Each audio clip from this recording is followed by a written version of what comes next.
दोस्तों नमस्कार, स्वागत है आपका हमारे YouTube चैनल उपदेशा क्लासेस 91 में। दोस्तों हम लोग यूपीएससी यानी कि संघ लोक सेवा आयोग द्वारा आयोजित पूर्व वर्षों की प्रश्नों की जो श्रृंखला देख रहे हैं, उसके तहत दोस्तों हम लोग 2023 से लेकर 2011 तक जितने भी पूर्व वर्षों के प्रश्न पूछे गए हैं उन प्रश्नों को ध्यानपूर्वक दोस्तों एवं सावधानीपूर्वक हल कर रहे हैं। ठीक है, आज दोस्तों हम लोग एक नेक्स्ट टॉपिक स्टार्ट करेंगे, वह है हमारा राजकोषीय नीति एवं कर संरचना। ठीक है, तो ध्यानपूर्वक देखिएगा। राजकोषीय नीति एवं कर संरचना से संबंधित प्रश्नों को हम देखेंगे। सारे प्रश्न हमारी दोस्तों आगामी परीक्षा जो 16 जून 2024 को लगी हुई है उसकी दृष्टि से हमारे मोस्ट इंपॉर्टेंट होंगे दोस्तों। ठीक है, क्योंकि यूपीएससी में दोस्तों प्रश्न नहीं लेकिन फैक्ट जरूर रिपीट करते हैं, इसलिए ध्यानपूर्वक सारे प्रश्नों को आप लोग देखिएगा। ठीक है, 2022 के प्रश्नों से हम स्टार्ट करेंगे। देखेंगे 2022 का पहला प्रश्न क्या कह रहा है, ध्यानपूर्वक देखिएगा। ठीक है, पहला प्रश्न 2022 में जो पूछा गया है राजकोषीय नीति एवं कर संरचना से संबंधित, उसको देखिएगा। पहला पॉइंट कह रहा है दोस्तों, ध्यानपूर्वक देखिए। पहला प्रश्न कह रहा है कि किसी संगठन या कंपनी द्वारा किए गए व्यय के संदर्भ में निम्नलिखित कथनों में से कौन से हमारे सही हैं। ठीक है, ध्यानपूर्वक देखिएगा। कह रहा है कि किसी संगठन या कंपनी द्वारा किए गए व्यय के संदर्भ में निम्नलिखित कथनों में से कौन सा या कौन से हमारे सही हैं। ठीक है, तो पहला पॉइंट कह रहा है कि नई प्रौद्योगिकी यानी कि न्यू टेक्नोलॉजी दोस्तों प्राप्त करना हमारा क्या है, एक पूंजीगत व्यय कह रहा है। ठीक है, फिर देखिएगा, कह रहा है हमारा कि नई प्रौद्योगिकी प्राप्त करना एक पूंजीगत व्यय है। ठीक है, सेकंड पॉइंट कह रहा है कि ऋण वित्तीयन को पूंजीगत व्यय माना जाता है, जबकि इक्विटी वित्तीयन को दोस्तों राजस्व व्यय माना जाता है। ठीक है, कह रहा है कि नीचे दिए गए कूट का प्रयोग कर सही उत्तर चुनिए, तो इसमें बिल्कुल राइट आंसर जो है दोस्तों वह हम मार्क करेंगे ऑप्शन ए, बिल्कुल हमारा राइट आंसर होगा। इस पॉइंट को याद रखिएगा। ठीक है, कह रहा है कि किसी संगठन या कंपनी द्वारा किए गए व्यय के संदर्भ में निम्नलिखित कथनों में से कौन सा या कौन से हमारे सही है। ठीक है, पहला पॉइंट कह रहा है कि नई प्रौद्योगिकी प्राप्त करना एक पूंजीगत व्यय है, बिल्कुल सही है दोस्तों हमारा फर्स्ट पॉइंट। जबकि सेकंड पॉइंट जो कह रहा है कि ऋण वित्तीयन को दोस्तों पूंजीगत व्यय माना जाता है, जबकि इक्विटी वित्तीयन को राजस्व व्यय माना जाता है, तो यह पॉइंट हमारा बिल्कुल दोस्तों गलत दिया गया है। इस पॉइंट को याद रखिएगा। ठीक है,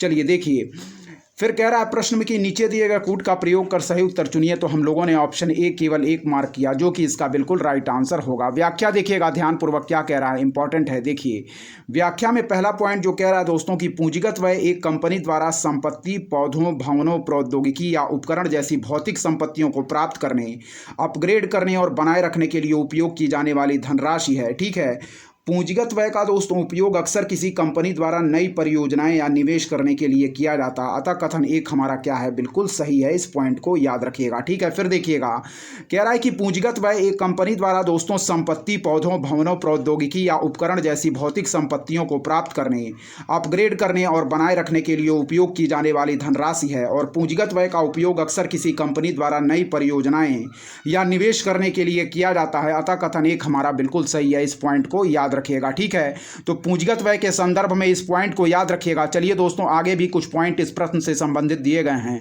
उसको हम ध्यानपूर्वक देखेंगे। ठीक है, सारे पॉइंट हमारे जो इस प्रश्न से संबंधित है वह इंपॉर्टेंट है, ध्यानपूर्वक देखिएगा। ठीक है, चलिए देखिए क्या कह रहा है, ध्यानपूर्वक देखिएगा। कह रहा है कि पूंजीगत व्यय एक कंपनी द्वारा दोस्तों संपत्ति, पौधों, भवनों, प्रौद्योगिकी या उपकरण जैसी भौतिक संपत्तियों को प्राप्त करने, अपग्रेड करने और बनाए रखने के लिए उपयोग की जाने वाली धनराशि है। याद रखें कि पूंजीगत व्यय का उपयोग अक्सर दोस्तों किसी कंपनी द्वारा नई परियोजनाएं या निवेश करने के लिए किया जाता, अतः कथन एक हम लोग बिल्कुल राइट आंसर मार्क करेंगे। फिर सेकंड दोस्तों पॉइंट को हम पढ़ेंगे, देखेंगे क्या कह रहा है। देखिएगा, कह रहा दोस्तों कि इक्विटी वित्तीयन किसी कंपनी के स्टॉक को नकदी के बदले में बेचकर किसी संगठन की तरलता की जरूरतों को पूरा करने के लिए धन जुटाने की एक विधि है। ठीक है, फिर देखिएगा कि इक्विटी वित्तीयन दोस्तों किसी कंपनी के स्टॉक को नकदी के बदले में बेचकर किसी संगठन की तरलता की जरूरतों को पूरा करने के लिए धन जुटाने की एक विधि है, इसलिए इसे पूंजीगत व्यय में माना जाता है, अतः कथन दो हमारा सही नहीं है। विकल्प ए हम बिल्कुल राइट आंसर मार्क करेंगे। इस पॉइंट को याद रखिएगा। ठीक है, एक बार और देखेंगे कि इक्विटी वित्तीयन दोस्तों किसी कंपनी के स्टॉक को नकदी के बदले में बेचकर किसी संगठन की तरलता की जरूरतों को पूरा करने के लिए धन जुटाने की एक विधि है, इसलिए इसे पूंजीगत व्यय में माना जाता है, अतः कथन सेकंड हमारा सही नहीं है। ठीक है, जबकि विकल्प ए हम बिल्कुल राइट आंसर इस प्रश्न का मार्क करेंगे। इस पॉइंट को याद रखिएगा। चलिए 2022 में पूछे गए दूसरे प्रश्न को देखेंगे दोस्तों। ठीक है, क्या पूछा गया है, ध्यानपूर्वक देखिएगा। टॉपिक हमारा चल रहा था दोस्तों राजकोषीय नीति एवं कर संरचना। ठीक है, इकोनॉमिक्स से संबंधित प्रश्नों को हम हल कर रहे हैं, ध्यानपूर्वक देखते रहिए। चलिए, भारतीय अर्थव्यवस्था के संदर्भ में कह रहा है कि निम्नलिखित कथनों पर विचार कीजिए। पहला पॉइंट कह रहा है दोस्तों, घरेलू वित्तीय बचत का एक भाग सरकारी ऋण ग्रहण के लिए जाता है। ठीक है, फिर देखिएगा, घरेलू वित्तीय बचत का एक भाग सरकारी ऋण ग्रहण के लिए जाता है। और सेकंड पॉइंट कह रहा है कि नीलामी में बाजार संबंधित दरों पर जारी दिनांकित प्रतिभूतियां आंतरिक ऋण का एक बड़ा घटक होती हैं। ठीक है, इस पॉइंट को याद रखिएगा, दोनों पॉइंट फिर से पढ़ेंगे कि भारतीय अर्थव्यवस्था के संदर्भ में निम्नलिखित कथनों पर विचार कीजिए। पहला पॉइंट कह रहा है कि घरेलू वित्तीय बचत का एक भाग सरकारी ऋण ग्रहण के लिए जाता है। और सेकंड पॉइंट कह रहा है कि नीलामी में बाजार संबंधित दरों पर जारी दिनांकित प्रतिभूतियां आंतरिक ऋण का एक बड़ा घटक होती हैं। इस पॉइंट को याद रखिएगा। ठीक है, कह रहा है कि उपर्युक्त कथनों में से कौन से सही हैं, तो ऑप्शन सी इसका बिल्कुल राइट आंसर हम मार्क करेंगे। ठीक है, इस पॉइंट को याद रखिएगा।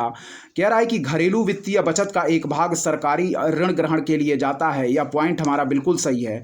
और सेकंड पॉइंट जो कह रहा है कि नीलामी में बाजार संबंधित दरों पर जारी दिनांकित प्रतिभूतियां आंतरिक ऋण का एक बड़ा घटक होती हैं, तो यह भी पॉइंट हमारा बिल्कुल सही है। ऑप्शन सी हम बिल्कुल राइट आंसर मार्क करेंगे। व्याख्या देखिएगा इस प्रश्न का क्या दिया गया है, इंपॉर्टेंट है, ध्यानपूर्वक पढ़ेंगे। चलिए, पहला पॉइंट कह रहा है दोस्तों कि घरेलू वित्तीय बचत का एक भाग सरकारी ऋण ग्रहण के लिए उपयोग में लाया जाता है, यह कथन हमारा बिल्कुल सही है। फिर देखिएगा, कह रहा है कि घरेलू वित्तीय बचत का एक भाग सरकारी ऋण ग्रहण के लिए उपयोग में लाया जाता, तो यह पॉइंट हमारा बिल्कुल सही है। नेक्स्ट पॉइंट पढ़िएगा, कह रहा है कि बाजार ऋण दिनांकित प्रतिभूतियां राजकोषीय घाटे के वित्त पोषण के लिए उपयोग किए जाने वाले प्रमुख साधन है। क्या है, देखिएगा, बाजार ऋण दिनांकित प्रतिभूतियां राजकोषीय घाटे के वित्त पोषण के लिए उपयोग किए जाने वाले प्रमुख साधन है। वे प्रत्येक वित्तीय वर्ष में क्रमशः दोस्तों अप्रैल, सितंबर और अक्टूबर मार्च को कवर करने वाले 2 छमाही जारी कैलेंडर के अनुसार नीलामी के माध्यम से जारी किए जाते। अतः कथन सेकंड भी हमारा सही है, इसलिए विकल्प सी हमारा बिल्कुल राइट आंसर होगा। फिर देखिएगा, बाजार ऋण दिनांकित प्रतिभूतियां राजकोषीय घाटे के वित्त पोषण के लिए उपयोग किए जाने वाले प्रमुख साधन हैं। वे प्रत्येक वित्तीय वर्ष में क्रमशः दोस्तों अप्रैल, सितंबर और अक्टूबर मार्च को कवर करने वाले 2 छमाही जारी कैलेंडर के अनुसार नीलामी के माध्यम से जारी किए जाते हैं। अतः कथन सेकंड हमारा सही है, विकल्प सी हम बिल्कुल राइट आंसर मार्क करेंगे। चलिए, अब बढ़ेंगे दोस्तों हम राजकोषीय नीति एवं कर संरचना में 2021 के प्रश्नों की तरफ, ध्यानपूर्वक देखिएगा। ठीक है, टॉपिक चल रहा था दोस्तों हमारा राजकोषीय नीति एवं कर संरचना। ठीक है, चलिए 2021 से दोस्तों जो भी प्रश्न पूछे गए हैं उसको अब हम ध्यानपूर्वक देखेंगे। क्या पूछे गए हैं हमारे 2021 में जो प्रश्न, उसको ध्यानपूर्वक देखिएगा। चलिए देखिए, कह रहा दोस्तों कि भारतीय अर्थव्यवस्था के संदर्भ में मांग प्रेरित मुद्रास्फीति या उसमें वृद्धि निम्नलिखित किन कारणों से होती है। फिर देखिएगा कि भारतीय अर्थव्यवस्था के संदर्भ में मांग प्रेरित मुद्रास्फीति या उसमें वृद्धि निम्नलिखित किन कारणों से होती है। फिर देखिएगा कि भारतीय अर्थव्यवस्था के संदर्भ में मांग प्रेरित मुद्रास्फीति या उसमें वृद्धि निम्नलिखित किन कारणों से होती है।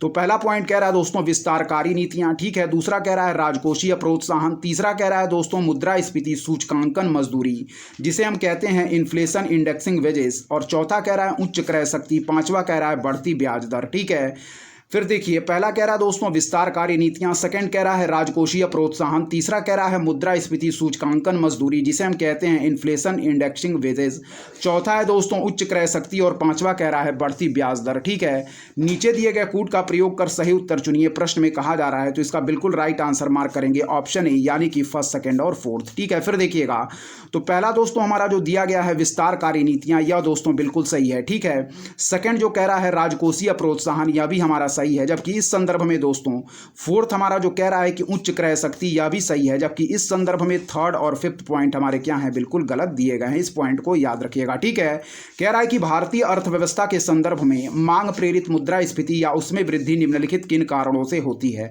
तो पहला पॉइंट जो कह रहा है कि विस्तारकारी नीतियां, यह पॉइंट हमारा बिल्कुल सही है। दूसरा कह रहा है कि राजकोषीय प्रोत्साहन, यह भी पॉइंट हमारा सही है।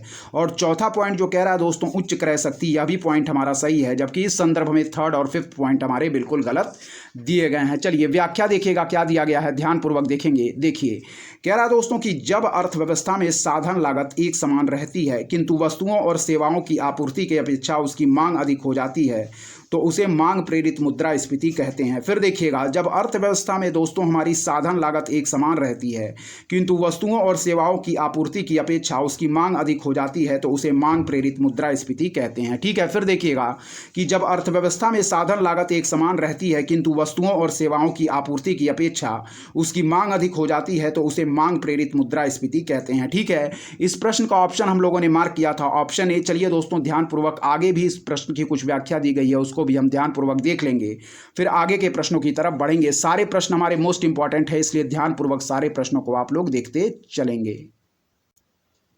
चलिए दोस्तों देखिएगा, मांग प्रेरित मुद्रास्फीति से संबंधित कुछ और पॉइंट देखें, यहाँ दिए गए हैं, ध्यानपूर्वक देखिएगा। ठीक है, चलिए पढ़ेंगे दोस्तों। सेकंड पॉइंट क्या कह रहा है? कह रहा है कि मांग प्रेरित मुद्रास्फीति के कारणों में लोगों की आय बढ़ने से उपजी उच्च क्रय शक्ति, सरकारी व्यय में तीव्र वृद्धि, बैंकों द्वारा अधिक मात्रा में ऋण देना तथा जनसंख्या वृद्धि एवं नगरीकरण आदि करने के परिणाम स्वरूप मांग बढ़ना शामिल है। ठीक है, फिर देखिएगा कि मांग प्रेरित मुद्रास्फीति के कारणों में दोस्तों लोगों की आय बढ़ने से उपजी उच्च क्रय शक्ति, सरकारी व्यय में तीव्र वृद्धि, बैंकों द्वारा अधिक मात्रा में ऋण देना तथा जनसंख्या वृद्धि एवं नगरीकरण आदि करने के परिणाम स्वरूप मांग बढ़ना शामिल है। ठीक है, चलिए नेक्स्ट पॉइंट की तरफ बढ़ेंगे। कह रहा है दोस्तों कि इसे विस्तार पूर्वक समझने का प्रयास करें तो सरकार अर्थव्यवस्था में दोस्तों सकल मांग बढ़ाने और आर्थिक विकास को बढ़ावा देने के लिए राजकोषीय प्रोत्साहन के अंतर्गत कर प्रोत्साहन छूट जैसी पहल कर सकती है। फिर देखिएगा, इसे विस्तार पूर्वक समझने का प्रयास करें तो सरकार अर्थव्यवस्था में सकल मांग बढ़ाने और आर्थिक विकास को बढ़ावा देने के लिए राजकोषीय प्रोत्साहन के अंतर्गत दोस्तों कर प्रोत्साहन छूट जैसी पहल कर सकती है। इस पॉइंट को याद रखिएगा। नेक्स्ट पॉइंट पढ़ेंगे।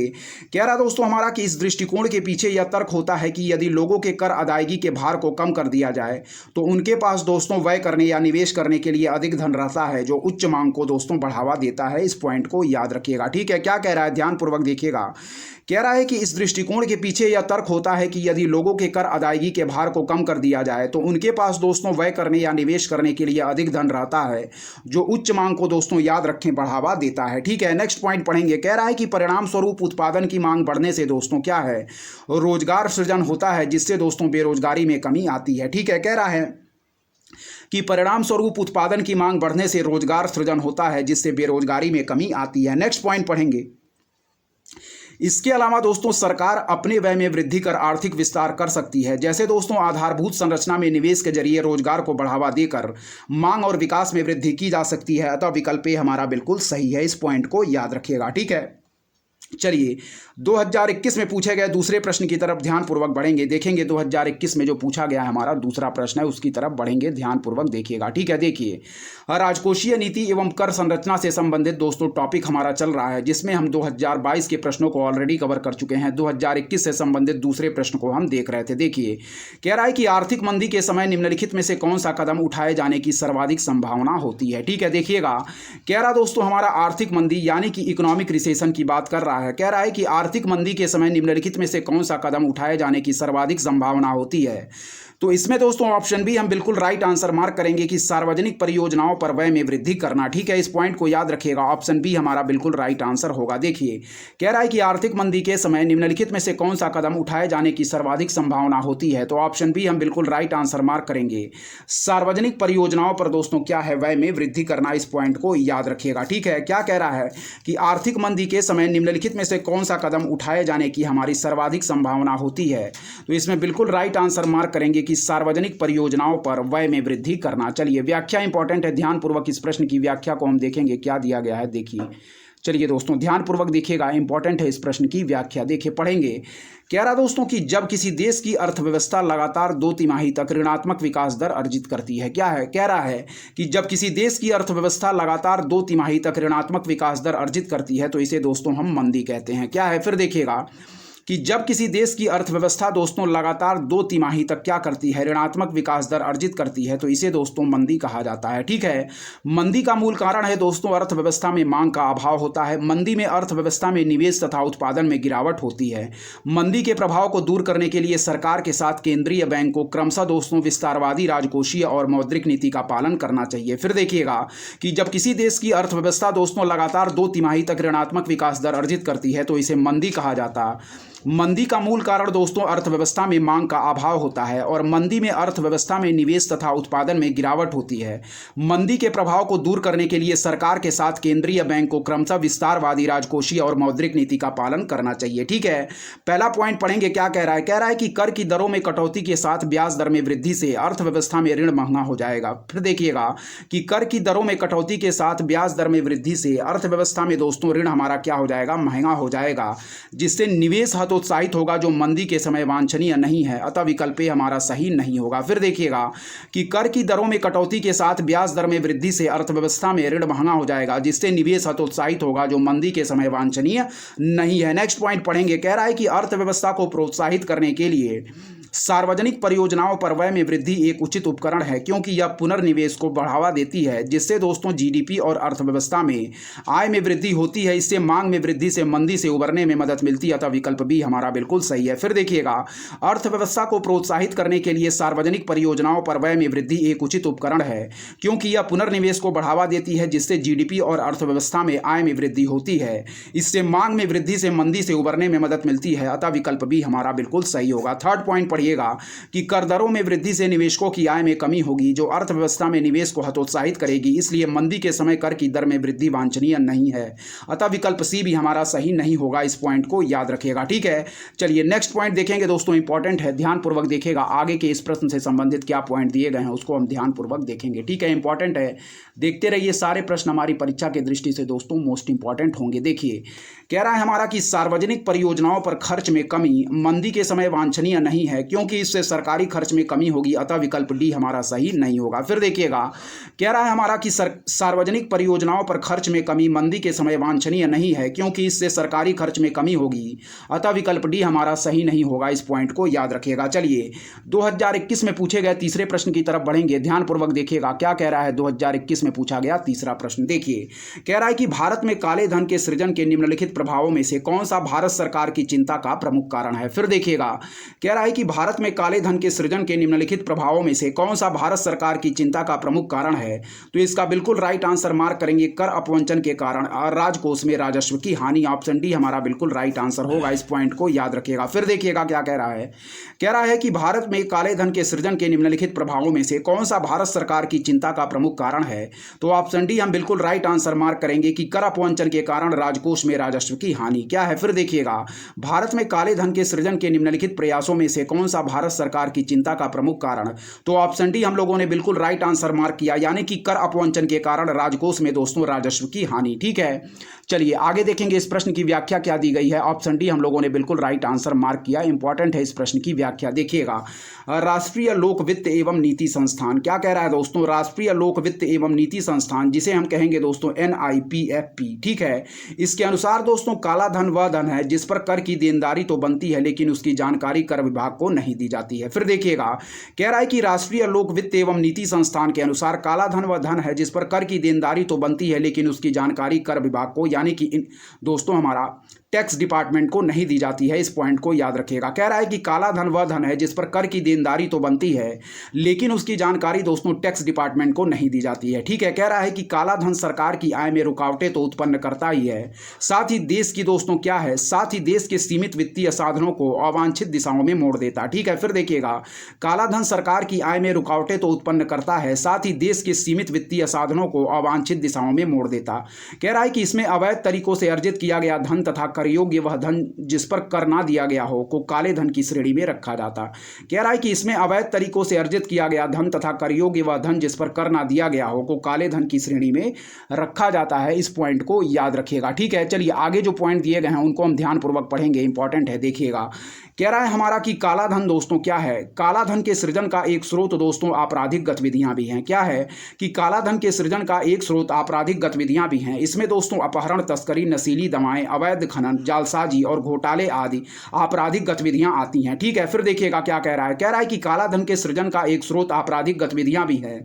इसमें दोस्तों अपहरण, तस्करी, नशीली दवाएं, अवैध खनन, जालसाजी और घोटाले आदि आपराधिक गतिविधियां आती हैं। इसके अलावा दोस्तों भ्रष्टाचार जैसे रिश्वतखोरी और चोरी भी काले धन का प्रमुख स्रोत है। ठीक है, कह रहा है कि काले धन की उत्पत्ति का दूसरा स्रोत है कर अपवंचन, और इसके तहत दोस्तों यदि किसी व्यक्ति की वार्षिक आय आयकर के अंतर्गत है तथा वहां आयकर की राशि को बचाने के लिए अपनी वास्तविक आय के स्थान पर कम आय को दर्शाता है तो वास्तविक आय और घोषित आय के बीच का अंतर काला धन कहलाता है। ठीक है, कह रहा दोस्तों हमारा उल्लेखनीय है कि देश में काले धन के पैदा होने का सबसे बड़ा कारण यही है। विकल्प ए, बी और सी काले धन के सृजन और निवेश के तरीके हैं, जबकि विकल्प डी हमारा काले धन के निर्माण का प्रभाव। अतः विकल्प डी हमारा बिल्कुल राइट आंसर होगा। इस पॉइंट को याद रखिएगा। ठीक है, चलिए दोस्तों बढ़ेंगे 2020 के प्रश्नों की तरफ। ध्यानपूर्वक देखिएगा, जो प्रश्न हमारे 2020 में पूछे गए हैं उनको हम देखेंगे। कह रहा है कि भारतीय अर्थव्यवस्था के संदर्भ में निम्नलिखित में से कौन सा या कौन से हमारे गैर वित्तीय ऋण में सम्मिलित हैं। ठीक है, फिर देखिएगा, भारतीय अर्थव्यवस्था के संदर्भ में निम्नलिखित में से कौन सा या कौन से हमारे गैर वित्तीय ऋण में सम्मिलित हैं। ठीक है, इस पॉइंट को देखिएगा। पहला कह रहा है कि परिवारों का दोस्तों बकाया गृह ऋण, दूसरा कह रहा है कि क्रेडिट कार्डों पर बकाया राशि, तीसरा कह रहा है दोस्तों राजकोषीय बिल या ट्रेजरी बिल्स। ठीक है, फिर देखिएगा कि भारतीय अर्थव्यवस्था के संदर्भ में निम्नलिखित में से कौन से या कौन से हमारे गैर वित्तीय ऋण में सम्मिलित हैं। ठीक है, तो पहला कह रहा है कि परिवारों का दोस्तों बकाया गृह ऋण यानी कि होम लोन, क्रेडिट कार्डों पर बकाया राशि, राजकोष बिल जिसे हम कहते हैं ट्रेजरी बिल। ठीक है, कह रहा है नीचे दिए गए कूट का प्रयोग कर सही उत्तर चुनिए, तो ऑप्शन डी हम बिल्कुल राइट आंसर मार्क करेंगे, यानी कि फर्स्ट, सेकंड और थर्ड तीनों ही पॉइंट इस संदर्भ में सही दिए गए हैं। फिर देखिएगा कि भारतीय अर्थव्यवस्था के संदर्भ में निम्नलिखित में से कौन सा या से हमारे गैर वित्तीय ऋण में सम्मिलित हैं। तो पहला कह रहा है कि परिवारों का बकाया गृह ऋण, दूसरा कह रहा है कि क्रेडिट कार्डों पर बकाया राशि, और तीसरा कह रहा है राजकोषीय बिल यानी कि ट्रेजरी बिल्स। ठीक है, तो ऑप्शन डी हम लोगों ने बिल्कुल राइट आंसर मार्क किया दोस्तों। ठीक है, इस पॉइंट को याद रखिएगा। इस प्रश्न की व्याख्या भी इंपॉर्टेंट है। चलिए इस प्रश्न की व्याख्या पढ़ेंगे, फिर बढ़ेंगे दोस्तों हम 2019 के प्रश्नों की तरफ। ठीक है, सारे प्रश्न हमारे इंपॉर्टेंट है, इसलिए ध्यानपूर्वक सारे प्रश्नों को आप लोग देखते चलेंगे। चलिए इस प्रश्न की व्याख्या देखेंगे, क्या दिया गया है, ध्यानपूर्वक देखिएगा, इंपॉर्टेंट है। ठीक है दोस्तों, चलिए देखें, ध्यानपूर्वक देखें इस प्रश्न की व्याख्या क्या दी गई है दोस्तों, इंपॉर्टेंट है। चलिए पढ़ते हैं इस प्रश्न की व्याख्या को, ध्यानपूर्वक देखिएगा, इंपॉर्टेंट है। चलिए देखेंगे दोस्तों, चलिए पढ़ते हैं। कह रहा दोस्तों हमारा कि गैर वित्तीय ऋण में सरकारी संस्थाओं, घरों और व्यवसायों द्वारा जारी किए गए ऐसे क्रेडिट कार्ड उपकरण शामिल होते हैं जो वित्तीय क्षेत्र में शामिल नहीं होते। इसके अंतर्गत दोस्तों औद्योगिक या वाणिज्यिक ऋण, ट्रेजरी बिल और क्रेडिट कार्ड से सम्मिलित हैं। अतः विकल्प डी हमारा क्या है, बिल्कुल सही होगा। ठीक है, इस पॉइंट को याद रखिएगा। क्या कह रहा है, ध्यानपूर्वक पढ़िएगा। देखिए, कह रहा है हमारा कि गैर वित्तीय ऋण में दोस्तों सरकारी संस्थाओं, घरों और व्यवसायों द्वारा जारी किए गए ऐसे क्रेडिट उपकरण शामिल होते हैं जो वित्तीय क्षेत्र में शामिल नहीं होते। इसके अंतर्गत औद्योगिक या वाणिज्यिक ऋण, ट्रेजरी बिल और क्रेडिट कार्ड से सम्मिलित हैं। अतः विकल्प डी हमारा क्या है, बिल्कुल सही है। देखिएगा, गैर वित्तीय ऋण में दोस्तों सरकारी संस्थाओं, घरों और व्यवसायों द्वारा जारी किए गए ऐसे क्रेडिट उपकरण शामिल होते हैं जो वित्तीय क्षेत्र में शामिल नहीं होते। इसके अंतर्गत दोस्तों औद्योगिक या वाणिज्यिक ऋण, ट्रेजरी बिल और क्रेडिट कार्ड से सम्मिलित हैं। अतः विकल्प डी हम लोगों ने बिल्कुल राइट आंसर मार्क किया। चलिए 2019 के प्रश्नों की तरफ बढ़ेंगे, देखेंगे जो प्रश्न हमारे 2019 में पूछे गए हैं। कह रहा है कि भारतीय रुपए की गिरावट रोकने के लिए निम्नलिखित में से कौन सा एक सरकार या भारतीय रिजर्व बैंक द्वारा किया जाने वाला दोस्तों सर्वाधिक संभावित उपाय क्या है, नहीं है। फिर देखिएगा, कह रहा है कि भारतीय रुपए की गिरावट रोकने के लिए निम्नलिखित में से कौन सा एक सरकार या भारतीय रिजर्व बैंक द्वारा किया जाने वाला सर्वाधिक संभावित उपाय नहीं है।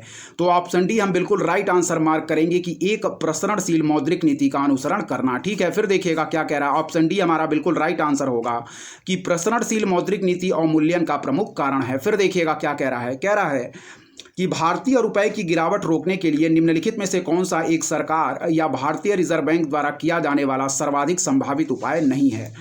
तो ऑप्शन डी हम लोगों ने बिल्कुल राइट आंसर मार्क किया, यानी कि एक प्रसरणशील मौद्रिक नीति, मॉनेटरी पॉलिसी का अनुसरण करना। ठीक है, यानी कि ऑप्शन डी हमारा बिल्कुल राइट आंसर होगा, जो कि कह रहा है कि एक प्रसरणशील मौद्रिक नीति का अनुसरण करना। ऑप्शन डी हमारा बिल्कुल राइट आंसर होगा। ठीक है, चलिए अब बढ़ेंगे 2018 में पूछे गए प्रश्नों की तरफ। ध्यानपूर्वक देखिएगा कौन से प्रश्न हमारे 2018 में पूछे गए हैं, इंपॉर्टेंट है, ध्यानपूर्वक देखिएगा। ठीक है, चलिए देखते हैं। कह रहा है 2018 में जो पूछा गया प्रश्न है उसको ध्यानपूर्वक देखिएगा। कह रहा है कि निम्नलिखित मदों पर विचार कीजिए। पहला कह रहा है दोस्तों छिलका उतरे हुए अनाज, दूसरा कह रहा है मुर्गी के अंडे पकाए हुए, तीसरा कह रहा है संसाधित और डिब्बा बंद मछली, और चौथा कह रहा है दोस्तों विज्ञापन सामग्री युक्त समाचार पत्र। ठीक है, कह रहा है हमारा कि उपर्युक्त मदों में से कौन सा या कौन से हमारे जीएसटी, वस्तु एवं सेवा कर के अंतर्गत दोस्तों छूट प्राप्त हैं। ठीक है, देखिएगा फिर से क्या कह रहा है।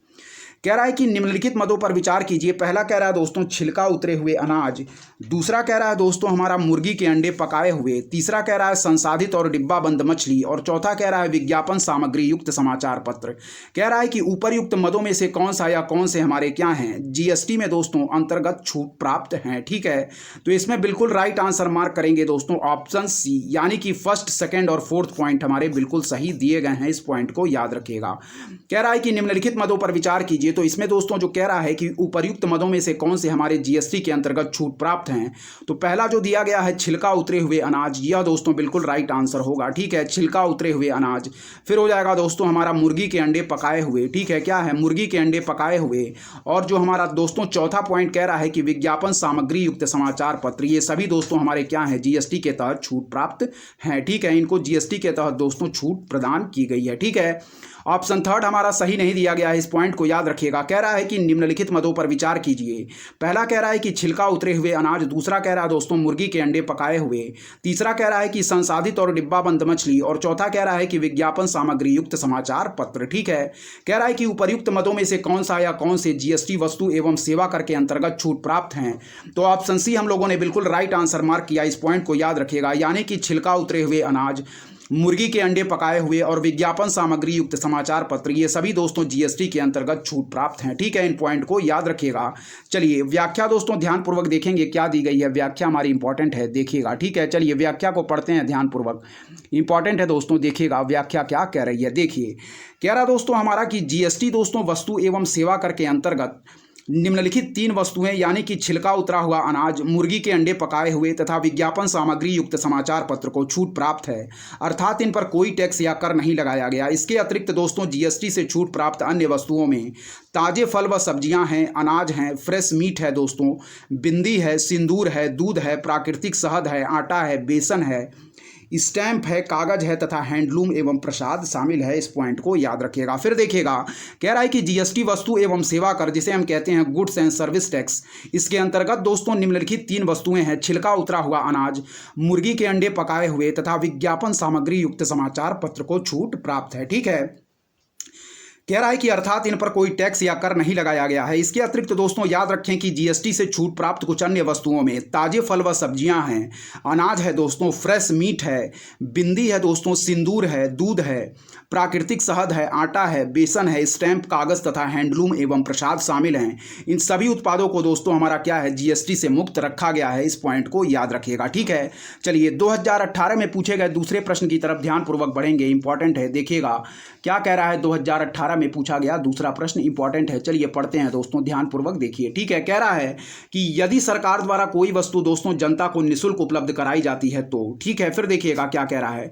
कह रहा है कि यदि सरकार द्वारा कोई वस्तु दोस्तों जनता को निःशुल्क उपलब्ध कराई जाती है तो, ठीक है, तो इसमें बिल्कुल राइट आंसर मार्क करेंगे ऑप्शन सी, यानी कि विकल्प लागत को उत्पाद के उपभोक्ता से कर देने वाली जनता को अंतरित कर दिया जाता है। फिर देखिएगा कि यदि सरकार द्वारा कोई वस्तु जनता को निःशुल्क उपलब्ध कराई जाती है दोस्तों, तो क्या कह रहा है। कह रहा है कि विकल्प लागत को उत्पाद के उपभोक्ता से दोस्तों कर देने वाली जनता को अंतरित कर दिया जाता है। ठीक है, यदि सरकार द्वारा कोई वस्तु जनता को निःशुल्क उपलब्ध कराई जाती तो ऑप्शन सी बिल्कुल राइट आंसर मार्क करेंगे कि विकल्प लागत को उत्पाद के उपभोक्ता से कर देने वाली जनता को अंतरित कर दिया जाता है। इस पॉइंट को याद रखिएगा। व्याख्या भी इंपॉर्टेंट है, ऑप्शन सी हम लोगों ने बिल्कुल राइट आंसर मार्क किया। व्याख्या इंपॉर्टेंट है, चलिए ध्यानपूर्वक व्याख्या हम पढ़ेंगे। देखिए क्या कह रही है इस प्रश्न की व्याख्या। कह रहा है कि यदि सरकार द्वारा कोई वस्तु जनता को निःशुल्क उपलब्ध कराई जाती है तो विकल्प लागत, जिसे हम कहते हैं दोस्तों अपॉर्चुनिटी कास्ट, को उत्पाद के उपभोक्ता से कर देने वाली जनता को अंतरित कर दिया जाता।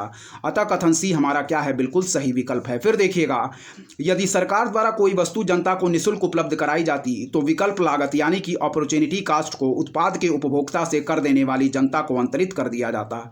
अतः कथन सी हम बिल्कुल राइट आंसर मार्क करेंगे। आगे भी जो इसकी व्याख्या दी गई है उसको भी हम ध्यानपूर्वक पढ़ेंगे कि विकल्प लागत किसी अवसर या विकल्प के चूक जाने या छूट जाने की लागत है। क्या है, विकल्प लागत किसी अवसर या विकल्प के चूक जाने या छूट जाने की लागत है, या उस लाभ के विपरीत है जो तब प्राप्त होता है जब कोई कार्य जो नहीं किया गया किया जाता है। फिर कह रहा है कि यह उस लाभ के विपरीत है जो तब प्राप्त होता है जब कोई कार्य जो नहीं किया गया किया जाता है, यानी छूटा हुआ एक अवसर। यह अर्थशास्त्र में प्रयुक्त एक अवधारणा है। विकल्प लागत को दोस्तों सामान्यतया धन के रूप में परिभाषित किया जाता है, लेकिन इसे समय, व्यक्ति, घंटे, यांत्रिक उत्पादन अथवा किसी भी निश्चित संसाधन के रूप में परिभाषित किया जा सकता है। फिर देखिएगा कि विकल्प लागत किसी अवसर या विकल्प के चूक जाने या छूट जाने की लागत है। यह उस लाभ के विपरीत है जो तब प्राप्त होता है जब कोई कार्य जो नहीं किया गया किया जाता है, यानी छूटा हुआ एक अवसर। यह अर्थशास्त्र में प्रयुक्त एक अवधारणा है। विकल्प लागत को सामान्यतया दोस्तों धन के रूप में परिभाषित किया जाता, लेकिन इसे समय, व्यक्ति, घंटे, यांत्रिक उत्पादन अथवा किसी भी निश्चित संसाधन के रूप में परिभाषित किया जा सकता है। इस पॉइंट को याद रखिएगा, ठीक है। चलिए 2018 में पूछे गए तीसरे प्रश्न की तरफ ध्यानपूर्वक बढ़ेंगे। देखेंगे 2018 में पूछा गया तीसरा प्रश्न क्या कह रहा है, इंपॉर्टेंट है, ध्यानपूर्वक देखिएगा, ठीक है। कह रहा दोस्तों हमारा कि निम्नलिखित कथनों पर क्या कीजिए, विचार कीजिए, ठीक है। कह रहा है निम्नलिखित कथनों पर विचार कीजिए। पहला पॉइंट कह रहा है कि भारतीय रिजर्व बैंक भारत सरकार की प्रतिभूतियों का प्रबंधन और प्रायोजन करता है, किंतु किसी राज्य सरकार की प्रतिभूतियों का नहीं। फिर देखिएगा कि भारतीय रिजर्व बैंक भारत सरकार की प्रतिभूतियों का प्रबंधन और प्रायोजन करता है, किंतु किसी राज्य सरकार की प्रतिभूतियों का नहीं, ठीक है। फिर कह रहा है कि भारत सरकार कोषपत्र यानी कि ट्रेजरी बिल जारी करती है और राज्य सरकारें कोई कोषपत्र जारी नहीं करती हैं। फिर देखिएगा कि भारत सरकार कोषपत्र यानी कि ट्रेजरी बिल जारी करती है और राज्य सरकारें कोई कोषपत्र जारी नहीं करती हैं। थर्ड पॉइंट पढ़िएगा कि कोषपत्र दोस्तों ऑफर अपने सम मूल्य से बट्टे पर जारी किए जाते हैं। क्या है? कोषपत्र ऑफर दोस्तों अपने सम मूल्य से बट्टे पर जारी किए जाते हैं। इस पॉइंट को याद रखिएगा। और प्रश्न पूछ रहा है कि उपर्युक्त कथनों में से कौन से हमारे सही हैं, तो ऑप्शन सी हम बिल्कुल राइट आंसर मार्क करेंगे, यानी कि सेकंड और थर्ड हमारा बिल्कुल सही दिया गया है। फिर देखिएगा कह रहा है कि भारतीय रिजर्व बैंक भारत सरकार की प्रतिभूतियों का प्रबंधन और प्रायोजन करता है, किंतु किसी राज्य सरकार की प्रतिभूतियों का नहीं, तो यह स्टेटमेंट हमारा बिल्कुल गलत दिया गया है, ठीक है। फिर कह रहा है कि भारत सरकार कोषपत्र ट्रेजरी बिल जारी करती है और राज्य सरकारें कोई कोषपत्र जारी नहीं करती हैं, तो यह पॉइंट दोस्तों हमारा बिल्कुल सही दिया गया है, याद रखिएगा। कह रहा है कि भारत सरकार कोषपत्र यानी कि ट्रेजरी बिल जारी करती है और राज्य सरकारें कोई कोषपत्र जारी नहीं करती हैं, ठीक है। थर्ड पॉइंट पढ़िएगा कि कोषपत्र यानी कि दोस्तों ट्रेजरी बिल ऑफर अपने सम मूल्य से बट्टे पर जारी किए जाते हैं, तो यह भी पॉइंट हमारा बिल्कुल सही है। हम लोगों ने ऑप्शन सी बिल्कुल राइट आंसर मार्क किया, यानी कि सेकंड और थर्ड पॉइंट हमारे बिल्कुल सही इस संदर्भ में दिए गए हैं। व्याख्या दोस्तों इस प्रश्न की इंपॉर्टेंट है, ध्यानपूर्वक देखिएगा क्या कह रही है इस प्रश्न की व्याख्या। चलिए पढ़ेंगे। पहला पॉइंट कह रहा है कि रिजर्व बैंक ऑफ इंडिया दोस्तों केंद्र और राज्य सरकारों के खाते प्रबंधित करने के साथ साथ उनके लिए दोस्तों व्यापारिक बैंक की भूमिका निभाता है। आरबीआई द्वारा सरकारी प्रतिभूतियों के बाजार के विकास और व्यवस्थित कार्य संचालन को बढ़ावा दिया जाता तथा यह केंद्र और राज्य सरकारों को बेहतर नकदी प्रबंधन की सलाह देता है। इस पॉइंट को याद रखिएगा। फिर पढ़िएगा कि रिजर्व बैंक ऑफ इंडिया केंद्र और राज्य सरकारों के खाते प्रबंधित करने के साथ साथ उनके लिए व्यापारिक बैंक की भूमिका निभाता है और आरबीआई द्वारा सरकारी प्रतिभूतियों के बाजार के विकास और व्यवस्थित कार्य संचालन को बढ़ावा दिया जाता तथा यह केंद्र और राज्य सरकारों को बेहतर नकदी प्रबंधन की सलाह देता है।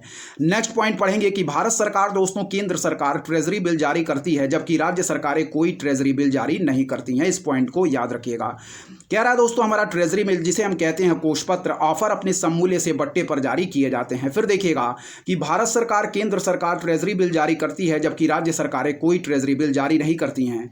यह पॉइंट जो हमारा प्रश्न में दिया गया है बिल्कुल सही है दोस्तों। थर्ड पॉइंट पढ़िएगा कि ट्रेजरी बिल ऑफर अपने सममूल्य से हमेशा दोस्तों बट्टे पर जारी यानी कि डिस्काउंट पर जारी किए जाते हैं। अतः ऑप्शन में जो दिया गया है उसमें हम केवल ऑप्शन सी मार्क करेंगे, यानी कि केवल दोस्तों सेकंड और थर्ड पॉइंट सही हैं और फर्स्ट पॉइंट हमारा इस संदर्भ में बिल्कुल गलत दिया गया है। इस पॉइंट को याद रखिएगा, ठीक है। चलिए 2018 में आगे के प्रश्नों की तरफ बढ़ेंगे, ध्यानपूर्वक देखेंगे। सारे प्रश्न हमारे मोस्ट इंपॉर्टेंट है, इसलिए ध्यानपूर्वक सारे प्रश्नों को दोस्तों देखते चलिए। चलिए आगे के प्रश्नों की तरफ बढ़ेंगे, देखेंगे दोस्तों हमारा जो राजकोषीय नीति और कर संरचना से संबंधित टॉपिक से प्रश्नों को हम देख रहे हैं।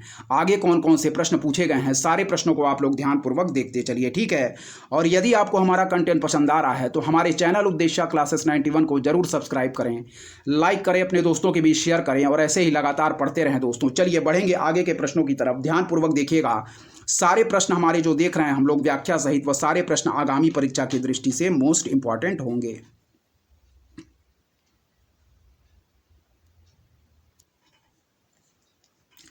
चलिए दोस्तों, अब हम बढ़ेंगे 2017 में जो हमारे पूछे गए प्रश्न है राजकोषीय नीति एवं कर संरचना टॉपिक से उसकी तरफ। ठीक है, ध्यानपूर्वक देखिएगा 2017 में हमारे इस टॉपिक से कौन कौन से प्रश्न पूछे गए हैं। चलिए पहला प्रश्न पढ़ेंगे, ध्यानपूर्वक देखिएगा। कह रहा है कि मौद्रिक नीति समिति यानी कि हमारा मॉनेटरी पॉलिसी कमेटी की बात कर रहा है। ध्यानपूर्वक देखिएगा, कह रहा है कि मॉनेटरी पॉलिसी कमेटी के संबंध में निम्नलिखित कथनों में से कौन से हमारे सही हैं। ठीक है, देखिएगा पहला पॉइंट कह रहा है दोस्तों कि यह आरबीआई की मानक यानी कि बेंचमार्क ब्याज दरों का क्या करती है, निर्धारण करती है। फिर देखिएगा यह आरबीआई की मानक यानी कि बेंचमार्क ब्याज दरों का निर्धारण करती है। और सेकंड पॉइंट कह रहा है कि दोस्तों यह एक हमारा क्या है, 12 सदस्यीय निकाय है जिसमें आरबीआई का गवर्नर शामिल है तथा प्रत्येक वर्ष इसका दोस्तों क्या किया जाता है, पुनर्गठन किया जाता है। ठीक है, थर्ड पॉइंट पढ़िएगा कि यह केंद्रीय वित्त मंत्री की अध्यक्षता में कार्य करती है। ठीक है, तो फिर से पढ़ेंगे कि मौद्रिक नीति समिति यानी कि मॉनेटरी पॉलिसी कमेटी हमारी, इसके संबंध में कौन कौन से कथन सही हैं, यही प्रश्न में पूछा जा रहा है। पहला पॉइंट पढ़िएगा कि यह आरबीआई यानी कि दोस्तों रिजर्व बैंक ऑफ इंडिया की मानक ब्याज दरों का दोस्तों निर्धारण करती है। सेकंड पॉइंट कि यह एक दोस्तों 12 सदस्यीय निकाय है जिसमें आरबीआई का गवर्नर शामिल है तथा प्रत्येक वर्ष दोस्तों इसका क्या किया जाता है, पुनर्गठन यानी कि इसे रीऑर्गेनाइज किया जाता है। थर्ड पॉइंट पढ़िएगा कि यह केंद्रीय वित्त मंत्री की अध्यक्षता में कार्य करती है। कह रहा है कि नीचे दिए गए कूट का प्रयोग कर सही उत्तर चुनिए। तो बिल्कुल राइट आंसर मार्क करेंगे दोस्तों, केवल फर्स्ट पॉइंट हमारा सही दिया गया है, बाकी सेकंड और थर्ड पॉइंट इस संदर्भ में हमारे गलत दिए गए हैं। इस पॉइंट को याद रखिएगा। ठीक है, चलिए फिर से पढ़ेंगे कि मौद्रिक नीति समिति दोस्तों क्या है, मॉनेटरी पॉलिसी कमेटी के संबंध में जो हमारा बिल्कुल सही कथन दिया गया है वह केवल फर्स्ट है, यानी कि दोस्तों यह हमारा क्या करता है, आरबीआई की मानक बेंचमार्क ब्याज दरों का निर्धारण करती है। यह पॉइंट हमारा बिल्कुल सही है, जबकि सेकंड और थर्ड पॉइंट इस संदर्भ में बिल्कुल गलत दिया गया है। कह रहा है कि नीचे दिए गए कूट का प्रयोग कर सही उत्तर चुनिए। तो ऑप्शन ए हम लोगों ने बिल्कुल राइट आंसर मार्क किया। चलिए मॉनेटरी पॉलिसी कमेटी से संबंधित व्याख्या हम देखेंगे, इंपॉर्टेंट है, ध्यानपूर्वक देखिएगा। चलिए देखिए, कह रहा है कि मौद्रिक नीति समिति जिसे हम कहते हैं एमपीसी शॉर्ट फॉर्म में, मॉनेटरी पॉलिसी कमेटी केंद्रीय बैंक की एक समिति है जिसका नेतृत्व दोस्तों आरबीआई के गवर्नर द्वारा किया जाता है और इसे आरबीआई अधिनियम 1934 में संशोधन के बाद स्थापित किया गया। इसका उद्देश्य है दोस्तों बेंचमार्क नीति दर यानी कि रेपो रेट तय करना ताकि मुद्रास्फीति को नियंत्रित किया जा सके। और एमपीसी में दोस्तों याद रखें 12 सदस्य नहीं बल्कि 6 सदस्य होते हैं। इस पॉइंट को याद रखिएगा। फिर देखिएगा कि मौद्रिक नीति समिति केंद्रीय बैंक की दोस्तों क्या है, एक कमेटी है जिसका नेतृत्व दोस्तों आरबीआई के गवर्नर द्वारा किया जाता है, ना कि हमारे केंद्रीय वित्त मंत्री के द्वारा। ठीक है, फिर कह रहा है कि इसे आरबीआई अधिनियम 1934 में संशोधन के बाद स्थापित किया गया और इसका उद्देश्य है दोस्तों बेंचमार्क नीति दर जिसे हम कहते हैं रेपो रेट तय करना ताकि मुद्रास्फीति को नियंत्रित किया जा सके। और एमपीसी में दोस्तों याद रखें हमारे 6 सदस्य होते हैं, ना कि 12 सदस्य। चलिए व्याख्या हम लोगों ने देख लिया है मॉनेटरी पॉलिसी कमेटी से संबंधित। बढ़ेंगे दोस्तों 2017 में पूछे गए दूसरे प्रश्न की तरफ, ध्यानपूर्वक देखिएगा, इंपॉर्टेंट है। क्या कह रहा है 2017 में पूछा गया दूसरा प्रश्न पढ़िएगा। कह रहा है दोस्तों कि बेनामी संपत्ति लेन देन का निषेध अधिनियम 1988 जिसे हम कहते हैं पीबीपीटी अधिनियम के संदर्भ में निम्नलिखित कथनों पर विचार कीजिए। फिर देखिएगा, कह रहा है कि बेनामी संपत्ति लेन देन का निषेध अधिनियम 1988 जिसे हम कहते हैं पीबीपीटी अधिनियम के संदर्भ में निम्नलिखित कथनों पर विचार कीजिए। पहला पॉइंट देखिएगा, कह रहा है कि किसी संपत्ति का लेन देन बेनामी लेन देन नहीं समझा जाएगा यदि संपत्ति का मालिक उस लेन देन के बारे में अवगत नहीं है। फिर देखिएगा कि किसी संपत्ति का लेन देन बेनामी लेन देन नहीं समझा जाएगा यदि संपत्ति का मालिक उस लेन देन के बारे में अवगत नहीं है। सेकंड पॉइंट पढ़िएगा कि बेनामी पाई गई संपत्तियां दोस्तों सरकार द्वारा जब्त किए जाने के लिए दायी होंगी। फिर देखिएगा बेनामी पाई गई संपत्तियां सरकार द्वारा जब्त किए जाने के लिए दायी होंगी।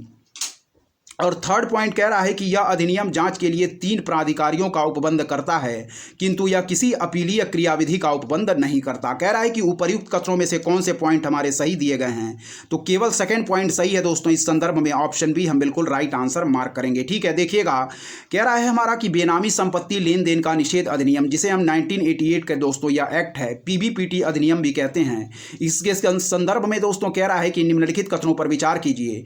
तो पहला पॉइंट कह रहा है कि किसी संपत्ति का लेन देन बेनामी लेन देन नहीं समझा जाएगा यदि संपत्ति का मालिक उस लेन देन के बारे में अवगत नहीं है, तो यह पॉइंट हमारा बिल्कुल गलत दिया गया है। सेकंड पॉइंट जो कह रहा है कि बेनामी पाई गई संपत्तियां सरकार द्वारा जब्त किए जाने के लिए दायी होंगी, तो यह पॉइंट हमारा बिल्कुल सही है दोस्तों। और थर्ड पॉइंट जो कह रहा है कि यह अधिनियम जांच के लिए 3 प्राधिकारियों का उपबंध करता किंतु यह किसी अपीलीय क्रियाविधि का उपबंध नहीं करता, तो यह पॉइंट भी दोस्तों हमारा गलत दिया गया है। सेकंड पॉइंट हम बिल्कुल राइट आंसर मार्क करेंगे, ऑप्शन बी हमारा बिल्कुल राइट आंसर होगा। ठीक है, व्याख्या भी इस प्रश्न की इंपॉर्टेंट है, ध्यानपूर्वक देखिएगा क्या कह रहा है इस प्रश्न की व्याख्या, ध्यानपूर्वक पढ़ेंगे। देखिए कह रहा दोस्तों कि हाल ही में संशोधित किए गए बेनामी संपत्ति लेन देन निषेध अधिनियम 1988 के अनुसार बेनामी संपत्तियों को सरकार द्वारा जब्त किया जा सकता, जबकि किसी विवाद की दशा में इस अधिनियम में अपीलीय क्रियाविधि की व्यवस्था की गई है। अतः कथन 3 भी हमारा क्या है, असत्य है। विकल्प बी हमारा केवल सेकंड राइट आंसर दिया गया है। फिर देखिएगा व्याख्या कि हाल ही में संशोधित किए गए बेनामी संपत्ति लेन देन निषेध अधिनियम 1988 के अनुसार बेनामी संपत्तियों को सरकार द्वारा जब्त किया जा सकता है, जबकि किसी विवाद की दशा में इस अधिनियम में अपीलीय क्रियाविधि की व्यवस्था की गई है। अतः कथन 3 हमारा क्या है दोस्तों, असत्य है। ठीक है, चलिए बढ़ेंगे 2017 में पूछे गए तीसरे प्रश्न की तरफ। ध्यानपूर्वक देखिएगा क्या कह रहा है, 2017 में पूछा गया तीसरा प्रश्न। ठीक है, कह रहा दोस्तों हमारा कि वस्तु एवं सेवा कर goods and services tax GST के क्रियान्वित किए जाने के सर्वाधिक संभावित लाभ क्या है। ठीक है, फिर देखिएगा कह रहा है कि वस्तु एवं सेवा कर यानी कि गुड्स एंड सर्विसेज टैक्स के क्रियान्वित किए जाने के सर्वाधिक संभावित लाभ क्या है। ठीक है, तो पहला पॉइंट कह रहा है कि यह भारत में दोस्तों बहु प्राधिकरणों द्वारा वसूल किए जा रहे बहुल करों का स्थान लेगा और इस प्रकार दोस्तों एकल बाजार स्थापित करेगा। ठीक है, फिर देखिएगा कि यह भारत में दोस्तों बहु प्राधिकरणों द्वारा वसूल किए जा रहे बहुल करों का स्थान लेगा और इस प्रकार दोस्तों एकल बाजार स्थापित करेगा। तो इस संदर्भ में यह पॉइंट हमारा बिल्कुल सही दिया गया है, फिर से याद रखिएगा इस पॉइंट को। फिर देखिए कि वस्तु एवं सेवा कर गुड्स एंड सर्विसेज टैक्स दोस्तों को क्रियान्वित किए जाने के सर्वाधिक संभावित लाभ क्या हैं। तो पहला पॉइंट कह रहा है कि यह भारत में बहु प्राधिकरणों द्वारा वसूल किए जा रहे बहुल करों का स्थान लेगा और इस प्रकार एकल बाजार स्थापित करेगा। इस पॉइंट को याद रखिएगा, यह पॉइंट हमारा बिल्कुल दोस्तों जीएसटी के संदर्भ में सही दिया गया है। ठीक है, चलिए बढ़ेंगे दोस्तों आगे के प्रश्नों की तरफ, ध्यानपूर्वक देखेंगे आगे के प्रश्न हमारे क्या कह रहे हैं। ठीक है, चलिए और भी पॉइंट इस प्रश्न में दिए गए हैं दोस्तों, उनको हम ध्यानपूर्वक देखेंगे, ध्यानपूर्वक देखिएगा, इंपॉर्टेंट है। फिर दोस्तों आगे के प्रश्नों की तरफ बढ़ेंगे। देखिए क्या कह रहा है, देखिए ध्यानपूर्वक पढ़िएगा, इंपॉर्टेंट है। क्या कह रहा है आगे के प्रश्न हम ध्यानपूर्वक पढ़ेंगे, देखिएगा इंपॉर्टेंट है। चलिए देखिए अगला जो पॉइंट कह रहा है, यह भारत के चालू खाता घाटे को प्रबलता से कम कर उसे विदेशी मुद्रा भंडार को बढ़ाने हेतु क्या है दोस्तों, सक्षम बनाएगा। फिर देखिएगा कह रहा है कि यह भारत के चालू खाता घाटे को प्रबलता से कम करके उसके विदेशी मुद्रा भंडार को बढ़ाने हेतु उसे सक्षम बनाएगा। तो यह पॉइंट बिल्कुल गलत दिया गया है जीएसटी के संदर्भ में। फिर देखिएगा कि यह भारत की अर्थव्यवस्था की दोस्तों समृद्धि और आकार को बृहद रूप से बढ़ाएगा और उसे निकट भविष्य में दोस्तों चीन से आगे निकल जाने योग्य बनाएगा। तो यह भी पॉइंट हमारा बिल्कुल गलत दिया गया है। ठीक है, दोनों पॉइंट एक बार और पढ़ेंगे कि यह भारत के चालू खाता घाटे को प्रबलता से कम कर उसके विदेशी मुद्रा भंडार को बढ़ाने हेतु उसे सक्षम बनाएगा। यह पॉइंट हमारा बिल्कुल गलत है। थर्ड पॉइंट पढ़िएगा कि यह भारत की अर्थव्यवस्था की समृद्धि और आकार को बृहद रूप से बढ़ाएगा और उसे निकट भविष्य में चीन से आगे निकल जाने योग्य बनाएगा। ठीक है, तो इसमें जो सही आंसर मार्क करेंगे दोस्तों वह है हमारा ऑप्शन, केवल फर्स्ट हमारा बिल्कुल राइट आंसर होगा। ठीक है, चलिए व्याख्या इसकी इंपॉर्टेंट है, ध्यानपूर्वक देखिएगा क्या कह रही है इस प्रश्न की व्याख्या इंपॉर्टेंट है। चलिए पढ़ते हैं। कह रहा है कि वस्तु एवं सेवा कर यानी कि गुड्स एंड सर्विसेज टैक्स की अवधारणा दोस्तों पूरे देश में क्या है, अप्रत्यक्ष करों से संबंधित एकल कर के रूप में विकसित की गई है। जीएसटी को याद रखें दोस्तों, यह एक हमारा इनडायरेक्ट टैक्स है। ठीक है, फिर देखिएगा कि वस्तु एवं सेवा कर की अवधारणा पूरे देश में दोस्तों अप्रत्यक्ष करों से संबंधित एकल कर के रूप में विकसित की गई है, जबकि चालू खाते घाटे का संबंध व्यापार संतुलन से है। ठीक है, कह रहा है कि जीएसटी को लागू किए जाने से भारत की अर्थव्यवस्था को अवश्य ही मजबूती मिलेगी, किंतु यह निश्चयपूर्वक नहीं कहा जा सकता कि यह भविष्य में दोस्तों चीन से आगे होगी। इस पॉइंट को याद रखिएगा। ठीक है, फिर देखिएगा कि वस्तु एवं सेवा कर की अवधारणा पूरे देश में अप्रत्यक्ष करों से संबंधित एकल कर के रूप में विकसित की गई है, जबकि चालू खाते घाटे का संबंध व्यापार संतुलन से है। कह रहा है कि जीएसटी को लागू किए जाने से भारत की अर्थव्यवस्था को अवश्य ही मजबूती मिलेगी, किंतु यह निश्चयपूर्वक नहीं कहा जा सकता कि यह भविष्य में दोस्तों चीन से आगे होगी। ठीक है, चलिए 2016 में पूछे गए प्रश्न की तरफ बढ़ेंगे, ध्यानपूर्वक देखिएगा क्या कह रहे हैं हमारे 2016 में पूछे गए प्रश्न। देखिएगा कह रहा है कि साल दर साल लगातार दोस्तों घाटे का बजट रहा है। घाटे को कम करने के लिए सरकार द्वारा निम्नलिखित में से कौन सी कार्रवाई या कार्रवाइयां की जा सकती हैं। फिर देखिएगा कह रहा है 2016 में पहला पूछा गया प्रश्न कह रहा है कि साल दर साल लगातार घाटे का बजट रहा। घाटे को दोस्तों कम करने के लिए सरकार द्वारा निम्नलिखित में से कौन सी कार्रवाई या कार्रवाइयां की जा सकती हैं। तो पहला पॉइंट कह रहा है कि राजस्व व्यय को घटाना। दूसरा कह रहा है दोस्तों नवीन कल्याणकारी योजनाओं को प्रारंभ करना। ठीक है, तीसरा कह रहा है दोस्तों सहायकी यानी कि सब्सिडी को दोस्तों युक्ति संगत बनाना। और चौथा कह रहा है कि आयात शुल्क को कम करना। ठीक है, कह रहा है नीचे दिए गए कूट का प्रयोग कर सही उत्तर चुनिए। तो ऑप्शन सी हम लोगों ने बिल्कुल राइट आंसर मार्क किया, यानी कि दोस्तों साल दर साल जो लगातार घाटे का बजट रहा है, घाटे को कम करने के लिए सरकार द्वारा निम्नलिखित में से कौन कौन सी कार्रवाइयां की जा सकती हैं।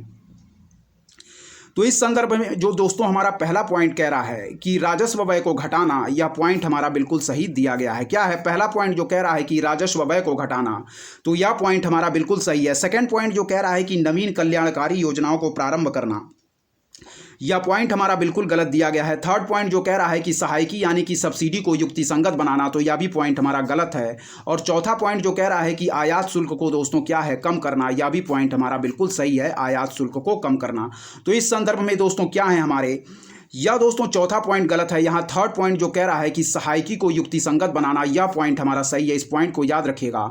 जबकि इस संदर्भ में सेकंड और फोर्थ पॉइंट हमारे क्या हैं, गलत दिए गए हैं। फर्स्ट और थर्ड पॉइंट हमारे बिल्कुल सही हैं। एक बार और पढ़ेंगे कि साल दर साल लगातार घाटे का बजट रहा, घाटे को कम करने के लिए सरकार द्वारा निम्नलिखित में से कौन सी कार्रवाई या कार्यवाहियाँ की जा सकती हैं। तो पहला पॉइंट जो कह रहा है कि राजस्व व्यय को घटाना, यह पॉइंट हमारा बिल्कुल सही है।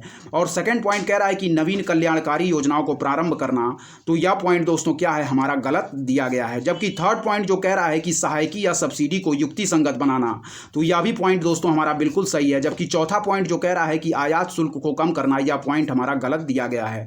तो सेकंड और फोर्थ पॉइंट हमारे गलत हैं, फर्स्ट और थर्ड पॉइंट हमारा बिल्कुल सही है। तो राइट आंसर मार्क करेंगे ऑप्शन सी, फर्स्ट और थर्ड। इस पॉइंट को याद रखिएगा। व्याख्या भी इंपॉर्टेंट है। चलिए ध्यानपूर्वक दोस्तों व्याख्या को देखते हैं, क्या कह रही है इस प्रश्न की। व्याख्या इंपॉर्टेंट है, ध्यानपूर्वक देखिएगा। चलिए देखिए पढ़ेंगे दोस्तों। कह रहा है कि साल दर साल लगातार हमारे घाटे का बजट रहा है। इस घाटे को कम करने के लिए सरकार द्वारा दोस्तों क्या है, राजस्व व्यय को कम किया जा रहा है तथा सब्सिडी को युक्तिसंगत बनाने का प्रयास किया जा रहा है। फिर देखिएगा कि साल दर साल लगातार घाटे का बजट रहा, इस घाटे को कम करने के लिए सरकार द्वारा राजस्व व्यय को कम किया जा रहा तथा सब्सिडी को युक्तिसंगत बनाने का प्रयास किया जा रहा। कह रहा है कि नवीन कल्याणकारी योजनाओं का प्रारंभ एवं आयात शुल्क को कम करना बजट घाटे को कम करने हेतु की जाने वाली कार्यवाहियां नहीं है। अतः केवल दोस्तों कथन 1 और 3 हमारे सत्य हैं। इस पॉइंट को याद रखिएगा, ठीक है। फिर देखिएगा कि साल दर साल लगातार घाटे का बजट रहा है, इस घाटे को कम करने के लिए सरकार द्वारा राजस्व व्यय को कम किया जा रहा तथा सब्सिडी को युक्तिसंगत बनाने का प्रयास किया जा रहा। नवीन कल्याणकारी योजनाओं का प्रारंभ एवं आयात शुल्क को कम करना बजट घाटे को कम करने हेतु की जाने वाली कार्यवाहियां नहीं है। अतः कथन 1 और 3 हमारे बिल्कुल सही है दोस्तों। ऑप्शन सी हम लोगों ने बिल्कुल राइट आंसर मार्क किया, ठीक है। चलिए आगे भी इस प्रश्न की व्याख्या पढ़ेंगे। कह रहा है कि घाटे के बजट को निम्न तरीकों से कम किया जा सकता। पहला पॉइंट कह रहा है कि गैर जरूरी सब्सिडी को खत्म किया जाए तथा बाकी सब्सिडी को युक्तिसंगत बनाया जाए। फिर पढ़िएगा कि गैर जरूरी सब्सिडी को खत्म किया जाए तथा बाकी सब्सिडी को युक्तिसंगत बनाया जाए। नेक्स्ट पॉइंट पढ़िएगा कि राजस्व व्यय को भी दोस्तों क्या कम किया जाना चाहिए, ठीक है। कह रहा है कि राजस्व व्यय को भी कम किया जाना चाहिए। थर्ड पॉइंट पढ़िएगा कि कर संरचना में सुधार किया जाना चाहिए। भारत सरकार को जल्द से जल्द दोस्तों जीएसटी को संपूर्ण देश में लागू करना होगा, ठीक है।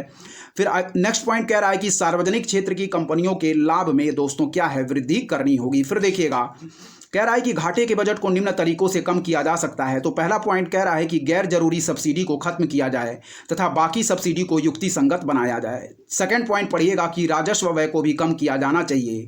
थर्ड पॉइंट कह रहा है कि कर संरचना में सुधार किया जाना चाहिए। भारत सरकार को जल्द से जल्द जीएसटी को संपूर्ण देश में लागू करना होगा।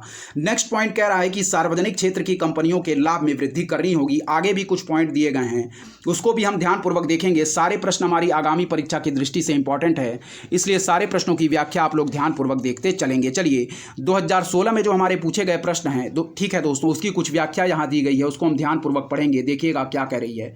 प्रश्न की व्याख्या इंपॉर्टेंट है, ध्यानपूर्वक देखते रहिए। चलिए देखेंगे दोस्तों क्या कह रही है। चलिए देखिएगा, इंपॉर्टेंट है सारे प्रश्नों की व्याख्या हमारी, देखिएगा। चलिए पढ़ेंगे। कह रहा है हमारा कि काले धन की वापसी एवं गैर निष्पादनकारी, क्या है, काले धन की वापसी एवं गैर निष्पादनकारी संपत्तियों की पहचान कर उन्हें अर्थव्यवस्था में लगाना। ठीक है, ध्यानपूर्वक देखिएगा क्या कह रहा है, इंपॉर्टेंट है, फिर से पढ़ेंगे। देखिए कह रहा है हमारा कि काले धन की वापसी एवं गैर निष्पादनकारी संपत्तियों की पहचान कर उन्हें अर्थव्यवस्था में लगाना। और नेक्स्ट पॉइंट पढ़ेंगे कि सरकारी दफ्तरों एवं मंत्रियों पर होने वाले बड़े बड़े खर्चों को भी थोड़ा कम करके बजट घाटे में सुधार किया जा सकता। फिर देखिएगा कि काले धन की वापसी एवं गैर निष्पादनकारी संपत्तियों की पहचान कर उन्हें अर्थव्यवस्था में लगाना।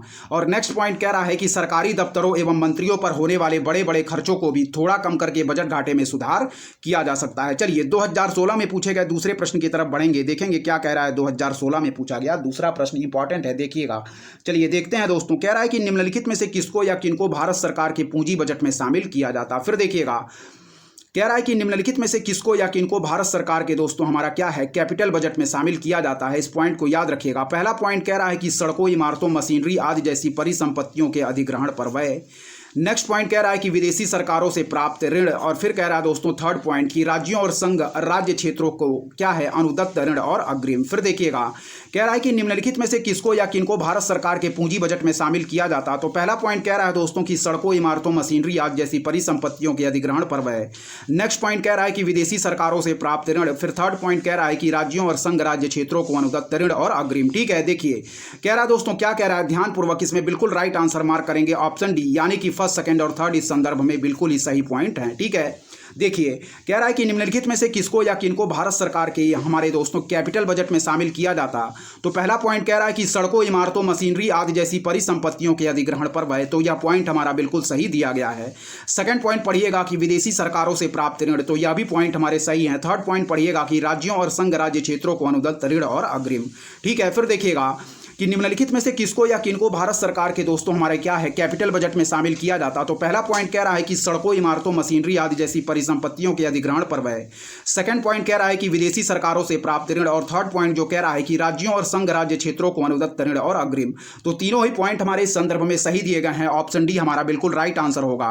व्याख्या इसकी इंपॉर्टेंट है, ध्यानपूर्वक इसकी व्याख्या पढ़ेंगे क्या दिया गया है, देखिएगा। ठीक है, चलिए देखते हैं इस प्रश्न की व्याख्या। हम कह रहा है कि भारत सरकार के पूंजी बजट में दोस्तों विदेशी सरकारों से प्राप्त ऋणों और राज्यों और संघ राज्य क्षेत्रों को अनुदत्त ऋणों तथा सड़कों, इमारतों, मशीनरी आदि जैसी परिसंपत्तियों के अधिग्रहण व्यय आदि सभी को शामिल किया जाता। फिर देखिएगा कि भारत सरकार के पूंजी बजट में दोस्तों विदेशी सरकारों से प्राप्त ऋणों, राज्यों और संघ राज्य क्षेत्रों को अनुदत्त ऋणों तथा दोस्तों सड़कों, इमारतों, मशीनरी आदि जैसी परिसंपत्तियों के अधिग्रहण व्यय आदि सभी को शामिल किया जाता। नेक्स्ट पॉइंट पढ़िएगा क्या कह रहा है, कह रहा है दोस्तों पूंजी बजट में हमारी पूंजीगत प्राप्तियां और भुगतान शामिल होते हैं। ठीक है, फिर पढ़िएगा कि पूंजी बजट में पूंजीगत प्राप्तियां और भुगतान शामिल हैं।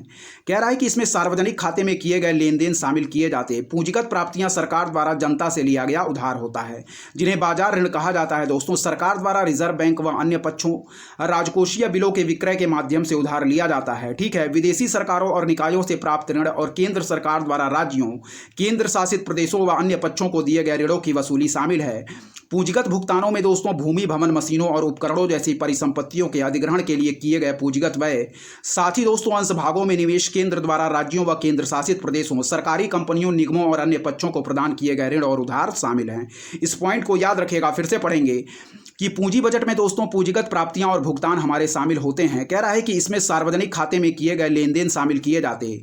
पूंजीगत प्राप्तियां सरकार द्वारा जनता से लिया गया दोस्तों क्या होता है, उधार होता है, जिन्हें बाजार ऋण कहा जाता। सरकार द्वारा दोस्तों रिजर्व बैंक व अन्य पक्षों राजकोषीय बिलों के विक्रय के माध्यम से उधार लिया जाता। ठीक है, विदेशी सरकारों और निकायों से प्राप्त ऋण और केंद्र सरकार द्वारा राज्यों, केंद्र शासित प्रदेशों व अन्य पक्षों को दिए गए ऋणों की वसूली शामिल है।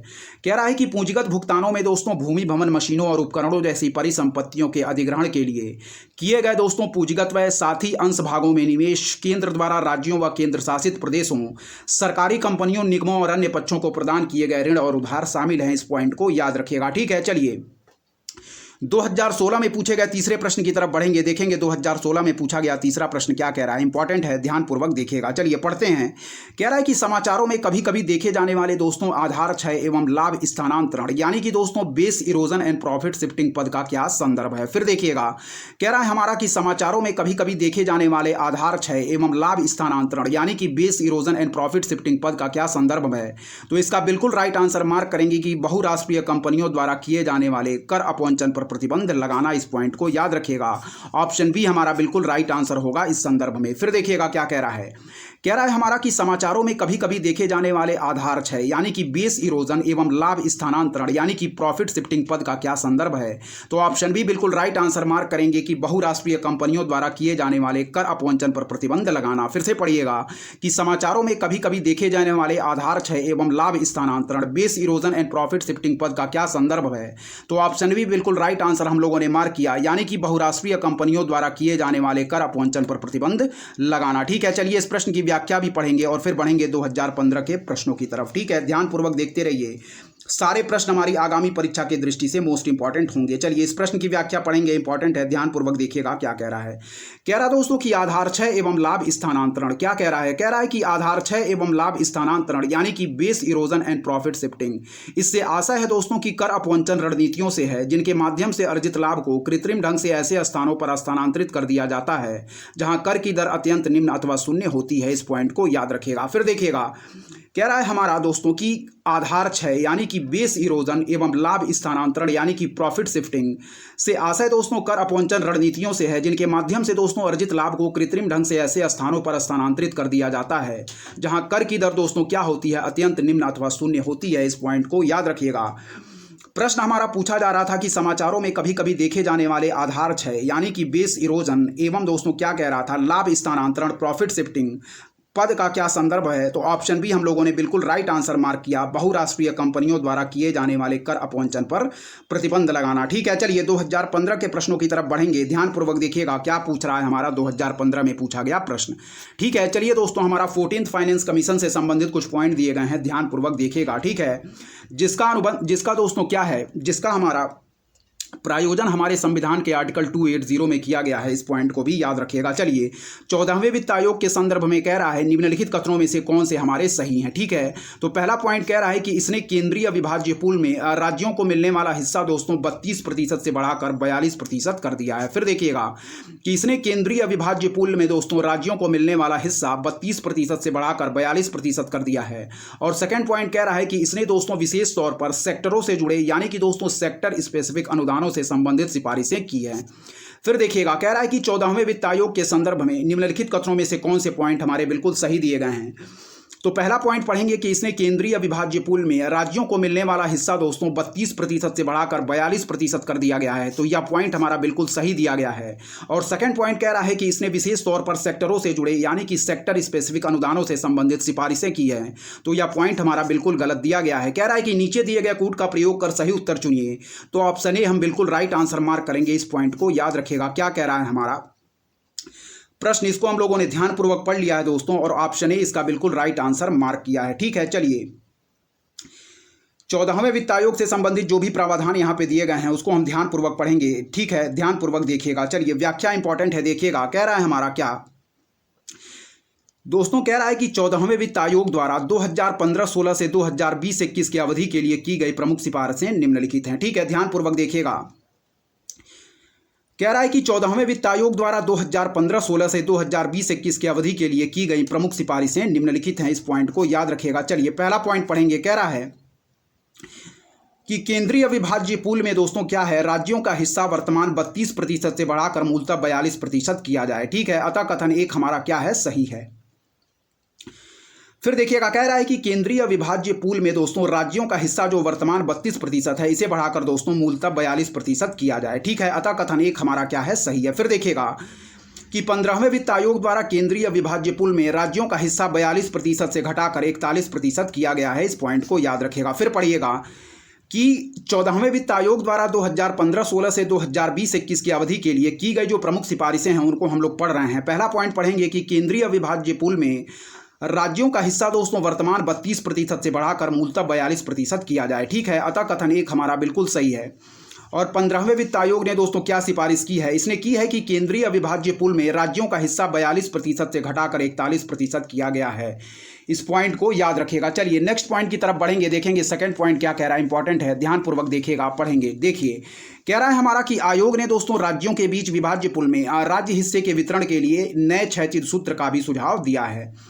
13वें वित्त आयोग की अपेक्षा 14वें वित्त आयोग ने दो नए परिवर्तनीय कारक जोड़े हैं। 2011 की जनसंख्या और वन क्षेत्र तथा राजकोषीय अनुपालन कारक को निकाल दिया गया है। फिर देखिएगा, कह रहा है कि आयोग ने राज्यों के बीच विभाज्य पूल में राज्य हिस्से के वितरण के लिए नए क्षैतिज सूत्र का भी सुझाव दिया है। कह रहा है कि 13वें वित्त आयोग की अपेक्षा 14वें वित्त आयोग ने दो नए परिवर्तन कारक जोड़े हैं। 2011 की जनसंख्या और वन क्षेत्र तथा राजकोषीय अनुपालन कारक को निकाल दिया गया है। इस पॉइंट को याद रखिएगा। चलिए आगे के पॉइंट की तरफ बढ़ेंगे कि देखेंगे तीसरा पॉइंट जो कह रहा है कि 14वें वित्त आयोग ने 13वें वित्त आयोग के विपरीत सेक्टर विशिष्ट अनुदानों से संबंधित कोई सिफारिश नहीं की है, अतः कथन सेकंड हमारा सही नहीं है। फिर देखिएगा कि 14वें वित्त आयोग ने 13वें वित्त आयोग के विपरीत सेक्टर विशेष अनुदानों से संबंधित कोई सिफारिश नहीं की है, अतः कथन सेकंड हमारा सही नहीं है। कह रहा है कि कई अन्य प्रकार के अंतरणों का सुझाव दिया गया है जिनके अंतर्गत ग्रामीण और शहरी स्थानीय निकायों को अनुदान, आपदा राहत के लिए अनुदानों सहित निष्पादन अनुदान और राजस्व घाटा से संबंधित सुझाव सम्मिलित हैं।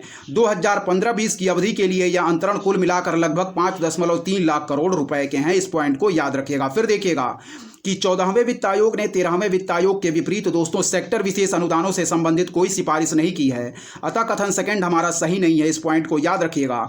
कह रहा है कि कई अन्य प्रकार के अंतरणों का सुझाव दिया गया है जिनके अंतर्गत दोस्तों ग्रामीण और शहरी स्थानीय निकायों को अनुदान, आपदा राहत के लिए अनुदानों सहित निष्पादन अनुदान और राजस्व घाटा से संबंधित सुझाव सम्मिलित हैं।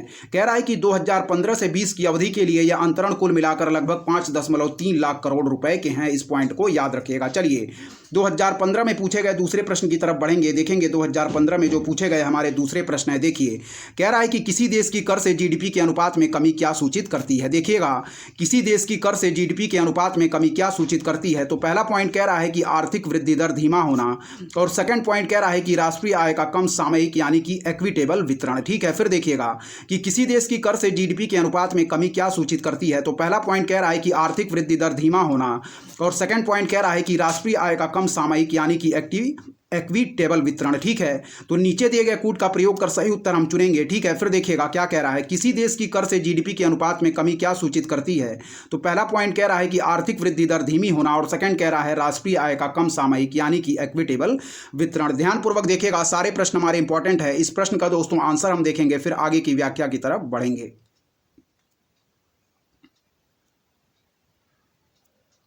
चलिए देखिएगा दोस्तों, कह रहा है कि किसी देश की कर से जीडीपी के अनुपात में कमी क्या सूचित करती है। तो आर्थिक वृद्धि दर दोस्तों धीमी करना। ठीक है। आर्थिक वृद्धि दर धीमी होना, बिल्कुल ए आंसर, हम बिल्कुल राइट आंसर मार्क करेंगे। ऑप्शन ए हमारा सही है। जबकि कह रहा है कि राष्ट्रीय आय का कम सामयिक यानी कि इक्विटेबल वितरण, यह पॉइंट हमारा गलत दिया गया है। इस पॉइंट को याद रखिएगा। ठीक है। कह रहा है कि किसी देश की कर से जीडीपी के अनुपात में कमी क्या सूचित करती है। तो हम बिल्कुल राइट आंसर मार्क करेंगे दोस्तों, आर्थिक वृद्धि दर धीमी होना। ठीक है। जबकि सेकंड पॉइंट जो इस संदर्भ में कह रहा है वह गलत दिया गया है। ऑप्शन ए केवल फर्स्ट हम बिल्कुल राइट आंसर मार्क करेंगे। इस पॉइंट को याद रखिएगा। ठीक है दोस्तों। तो इस वीडियो में दोस्तों हम लोग यहीं तक रखते हैं। ठीक है। ध्यानपूर्वक सारे पॉइंटों को आप लोग रिवीजन करते चलिए, क्योंकि परीक्षाएं दोस्तों हमारी पास में लगी हुई हैं। हमारी चैनल की तरफ से अच्छा कंटेंट प्रोवाइड करने की आपको पूरी कोशिश की जाएगी। ठीक है दोस्तों, जितने भी प्रश्नों को हम लोग हल करते चल रहे हैं इस सीरीज में, हम लोग क्या कर रहे हैं 2023 से लेकर 2011 तक जितने भी पूर्व वर्षों के प्रश्न पूछे गए हैं सारे प्रश्नों को हम लोग व्याख्या सहित देख रहे हैं। ठीक है। तो ध्यानपूर्वक सारे प्रश्नों को आप लोग रिवीजन करते चलिए, क्योंकि दोस्तों सारे प्रश्न हमारे जो PYQ होते हैं वह हर परीक्षा यानी कि हर परीक्षा की दृष्टि से दोस्तों मोस्ट इंपॉर्टेंट होते हैं। और यह PYQ हमारी जो 16 जून 2024 को परीक्षा लगी हुई है उसकी दृष्टि से भी मोस्ट इंपॉर्टेंट होंगे। और सारे प्रश्नों को दोस्तों हम लोग व्याख्या सहित हल करते चल रहे हैं, इसलिए सारे प्रश्नों को आप लोग ध्यानपूर्वक देखते चलिए और रिवीजन करते चलिए। ठीक है। क्योंकि PYQ दोस्तों हर परीक्षा की दृष्टि से मोस्ट इंपॉर्टेंट प्रश्न होते हैं। तब तक के लिए दोस्तों लगातार पढ़ते रहिए। धन्यवाद। जय हिंद, जय भारत दोस्तों।